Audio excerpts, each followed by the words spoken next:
Hi! Welcome back again to Braile's channel. Nagbabalik po tayong muli para sa pahabol na payout ng National Social Pension at maging ang pagbibigay ng 10,000 at 100,000 pesos sa lahat ng octogenarian, nonagenarian at centenarian beneficiaries ng ilang lugar. Kung saan at kailan ang nasabing payout ay yan po ang ating ibabahagi ngayon. But before po tayo mag-start sa ating topic, kung bago ka pa lang sa aking channel, please do kindly subscribe, like, and share na din sa ating mga kaibigan.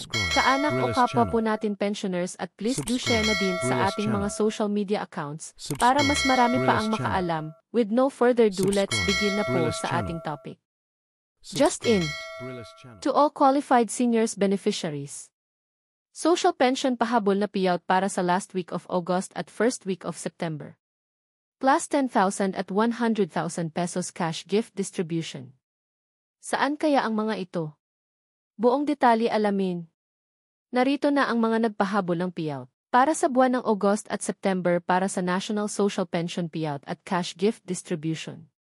Simulan po natin sa probinsya ng Carmen, Cotabato. Ang lahat ng beneficiaries ay makakatanggap ng para sa third quarter ng taon amounting to 3,000 pesos. Nakaschedule na po ang inyong payout this September 4 na gaganapin sa bawat barangay covered court. Kabilang dito ang Barangay Tambad, Cadiz, Makabengan, Malapag, Lilyongan, Kimadzil, Bentangan, Kibudtungan, Manli at Barangay Aroman.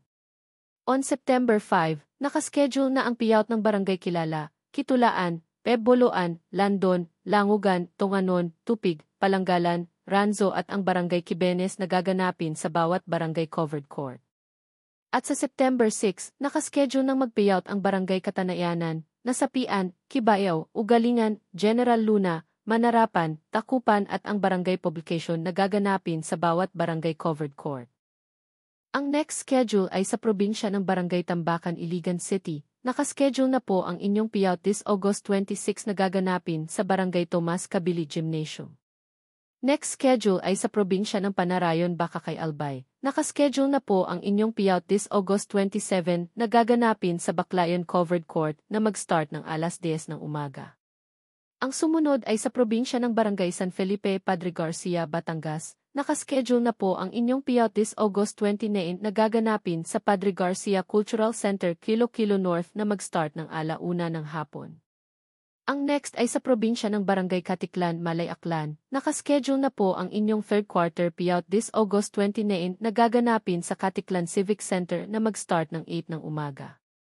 At panghuli ay sa probinsya ng Tuaw, Cagayan. Nakaschedule na po ang inyong third quarter payout this August 26 na gaganapin sa LNM Gym 2 na ruangan, Tuaw, Cagayan. Kabilang dito ang Barangay San Vicente, San Juan, Tanbubu, Bugnay, Santo Tomas at Barangay Bico. Kasama rin ang Barangay Kulong, San Luis, Malalinta, Malumin, Angang at ang Barangay Palca. Pagdating sa hapon ang Barangay Pata, Dagupan, Villa Aida, Mambakag, Naruangan at ang Barangay Lakambini ang nakaschedule mag-payout. At sa August 29, nakaschedule ang unpaid beneficiaries ng second quarter na gaganapin sa LNM Gym 2. Samantala dumako na po tayo sa pagbibigay ng 10,000 at 100,000 pesos para sa second quarter sa lahat ng seniors beneficiaries ng kanilang lugar. Una na rito ang probinsya ng Talibon, Bohol. Nakaschedule na po ang inyong payout this August 27 na gaganapin sa CPG Cultural Center na mag-start ng 8 to 10 ng umaga.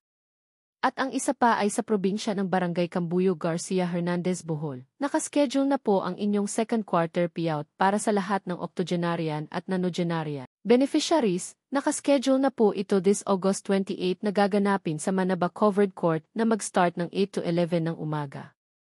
Sa mga may katanungan o hinaing sa kanilang social pension maging sa status ng inyong application, at iba pang benepisyo, ay maaari po kayong makipag-ugnayan sa inyong mga barangay o OSCA office para sa agarang kasagutan.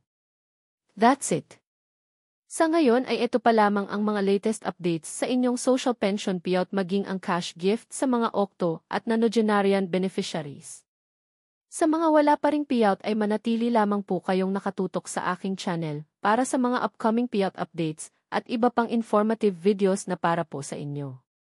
Marami pong salamat and God bless everyone.